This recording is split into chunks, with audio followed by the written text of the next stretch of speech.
Halo teman-teman. Nah, kenali nih salah satu hewan yang suka hidup di dalam tanah. Tapi, kalau yang satu ini sudah ada penelitian akan khasiat dan manfaatnya untuk kesehatan manusia loh.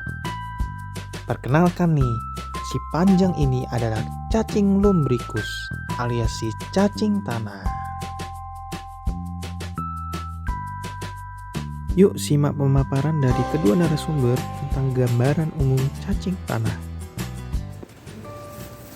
Nah, baik, depan kita mungkin bisa dilihat walaupun hanya sedikit-sedikit contoh cacing tanah. Ini dari jenis Lumbricus rubellus, di mana cacing ini merupakan cacing yang paling banyak dibudidayakan di Indonesia.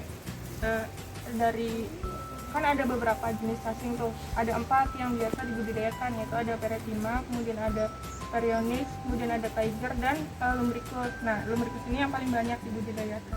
Seperti namanya, cacing tanah suka tinggal di tanah. Walau begitu, bukan sembarang tanah ya. Cacing lebih suka tinggal di tempat yang basah, lembab, dan gelap. Halo adik-adik. Nah, bisa kalian lihat nih di sebelah sini ada tempat dimana cacing lumbricusnya itu tinggal. Kalau untuk perawatan tuh bisa ditaruh tempat seperti ini, bisa dibaki juga bisa. Terus kalau untuk selama pemeliharaan itu jangan sampai medianya kering ya. Jadi bisa disemprot gitu tiap 2 hari sekali atau 3 hari sekali. Kemudian dilakukan aerasi juga. Itu gunanya untuk kayak memberikan pasokan oksigen buat si cacing. Jadi dia lebih nyaman buat berkembang. Gitu. Berarti bisa dilihat dari tempat hidupnya ini mungkin agak basah gitu ya kan? Iya. Jadi benar-benar penting dalam pemeliharaan cacing tanah itu sebenarnya adalah medianya itu sendiri gitu.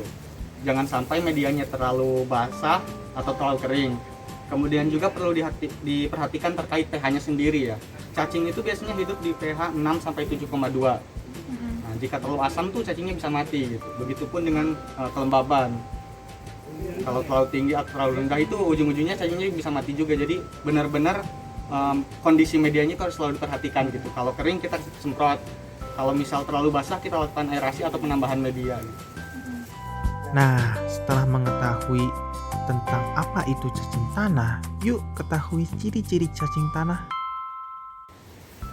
Untuk Lumbricus rubellus sendiri itu memiliki karakteristik yang mungkin membedakan dari jenis lainnya gitu. Di antaranya Lumbricus rubellus ini umumnya berwarna merah muda hingga merah tua gitu. Kemudian dia di ujung ekornya itu biasanya rada berwarna kekuning-kuningan gitu. Kemudian cacing ini termasuk phylum Annelida ya, di mana dia itu berarti hewan kecil yang tubuhnya itu tersusun dari cincin-cincin.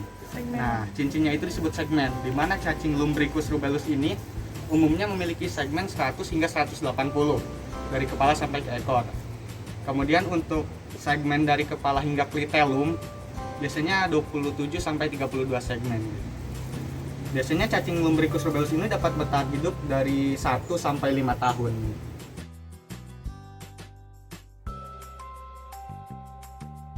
Iya, sebenarnya cacing itu pernapasannya dengan kulit ya. Jadi pergerakannya kan dia Annelida, dia tuh cincin-cincin. Jadi bergeraknya ya tanah gitu, terus dia kayak pokoknya kulitnya itu benar-benar sebagai, karena tubuh cacing itu tersusunnya air ya. Iya, Sampai berapa? 70% 75% air. 70 sampai 75% itu dia tersusun oleh air gitu.